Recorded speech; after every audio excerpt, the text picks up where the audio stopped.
زندگی آخر رلا ہی دیتی ہے، پھر چاہے ہم اپنے ماں باپ کے کتنے ہی لاڈلے کیوں نہ ہوں۔ ڈو یو تھنک کہ زندگی واقعی اتنی مشکل ہے؟ بالکل، اصل میں دنیا کی سب سے جو غیر یقینی چیز ہے نا وہ زندگی ہے، اور سب سے یقینی چیز موت ہے۔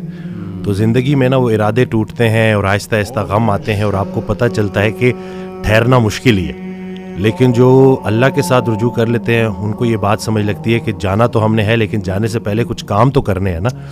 تو وہ جو کام میں مصروف عمل، ابھی ہم بات کر رہے تھے کہ جو اللہ کے کام کر رہا ہے، جو مصروف ہے، تو پھر وہ ان چیزوں کو اپنے اوپر، اس غم کو اپنے اوپر حاوی نہیں ہونے دیتا۔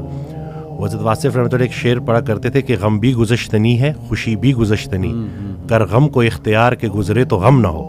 تو یعنی کہ غم کو قبول کرنا ہے، اس کو ریڈ کرنا ہے، اور اس میں نا بڑا لیسن ہے۔ صحیح بات۔ تو یہ اللہ تعالیٰ ہماری برداشت، سب سے بڑی قوت برداشت ہے۔ بالکل صحیح۔ تو ہماری یہ برداشت بڑھانے کے لیے اللہ تعالیٰ غم بھیجتا ہے، صحیح، اور آہستہ آہستہ صبر کے ذریعے، نماز کے ذریعے انسان جو ہے نا اس مشکل سے نکل آتا ہے، کیونکہ اللہ کا وعدہ ہے کہ ہر سختی کے ساتھ آسانی ہے، تو سختی کے بعد آسانی ہے۔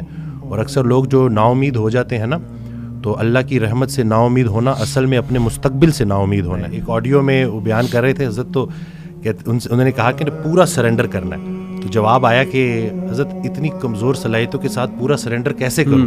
تو انہوں نے کہا کہ تم پورا سرنڈر کرو، تمہاری صلاحیتیں بھی پوری ہو جائیں گی۔ سبحان اللہ۔ تو یہ ہے کہ جب آپ پورا سرنڈر کرتے ہو نا، یہ جو اپنی کارسازی نکالو گے تو کارساز کی کارسازی سمجھ آئے گی نا۔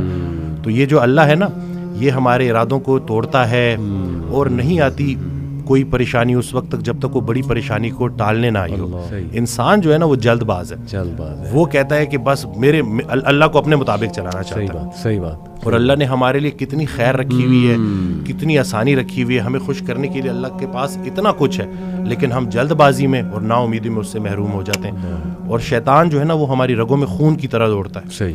تو اس کا طریقہ واردات ہے ہی یہ وسوسہ دینا۔ وسوسہ جو ہے نا وہ ایمان کی نفی ہے، اور یقین جو ہے نا وہ وسوسے کو نفی کرتا ہے۔ کیا بات۔ تو ہم نے یقین کو پختہ کرنا ہے، یقین نور ہے، شک اندھیرا ہے۔ تو اسی طرح سے یہ وسوسے کے اوپر سوال کیا گیا، تو حضرت کہتے ہیں کہ میرا اللہ پہ یقین بے گماں ہے جو علم بن گیا۔